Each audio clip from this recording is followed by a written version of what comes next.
Maayong adlaw mga kainahan. For today's video, magluto or magisa na poday ko aning sayote with carrots o repolyo. So ako na lang po nang gisubakan og karne nga gamay mga kainahan.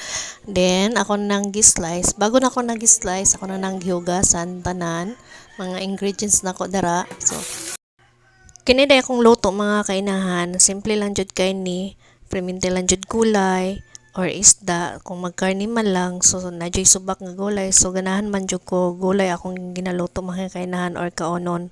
So depende ra po na sa tao kung unsa iyang kasanayan. Napoy tao nga hilig pug karni, perminti karni, or napoy tao nga dili hilig og karni, silag isda, or napoy tao nga hilig og gulay, perminti lang gulay.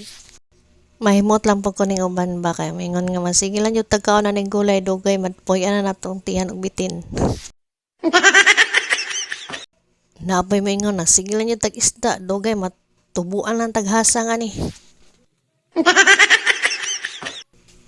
Balik dito sa akong giluto mga kainahan. Ako na nang giuna gisadra ang mga panakot, then pagkahuman akong nang gisunod ang karne, pagkahuman ako lang po nang gisunod ang carrots kay murag dugay-dugay man malata, then atsal, pagkahuman sa atsal murag na humukumok ng carrots, gilunod na ako ang sayote, then pagkahuman repolyo.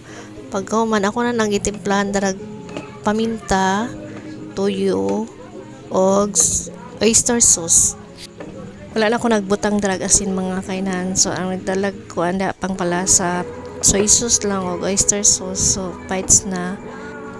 Ang sayote o repolyo mga kainan, giisa na ako na siya glunod kay dili ko gusto ka nang ma-overcook ang sayote. Then mo na akong luto mga kainan. See ya! Bye!